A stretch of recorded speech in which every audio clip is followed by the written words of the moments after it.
हमारी खुदावंद यीशु की अंजील मुक़द्दस मत्ती के मुताबिक उसका 7वां बाब 6 आयत और 12 से 14 आयत तक। एक दिन यीशु ने अपने शागिर्दों से कहा, पाक चीज़ कुत्तों को मत दो और अपने मोती सूरों के आगे ना डालो, ऐसा न हो कि वो उन्हें पामाल करें और फिर कर तुम्हें फाड़ें। जो कुछ तुम चाहते हो कि लोग तुम्हारे साथ करें, वही तुम भी उनके साथ करो, क्योंकि तौरात और सहाइफ़े अंबिया का खुलासा यही है।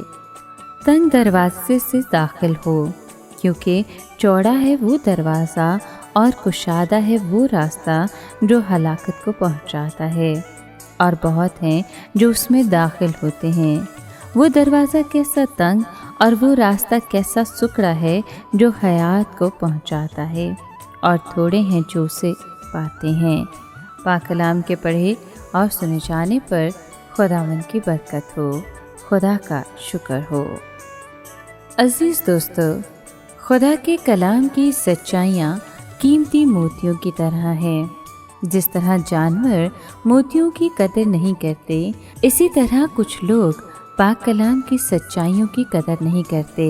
इसके बाद मसीह यीशु ने ये अहम असूल दिया कि जैसा सलूक आप चाहते हैं कि लोग आपके साथ करें, आप भी उनके साथ वैसा ही सलूक करें। बिलाशुबा हम सबको इस असूल पर अमल करना चाहिए, लेकिन ऐसा करना हमेशा आसान नहीं होता। जैसा कि यीशु मसीह की इस बात से जाहिर होता है कि छोटे दरवाजे से दाखिल हों, क्योंकि वो दरवाज़ा बड़ा है और वो रास्ता खुला है जो तबाही की तरफ ले जाता है, और इस पर बहुत से लोग चलते हैं। जबकि वो दरवाज़ा छोटा है और वो रास्ता तंग है जो ज़िंदगी की तरफ ले जाता है, और इस पर कम लोग चलते हैं।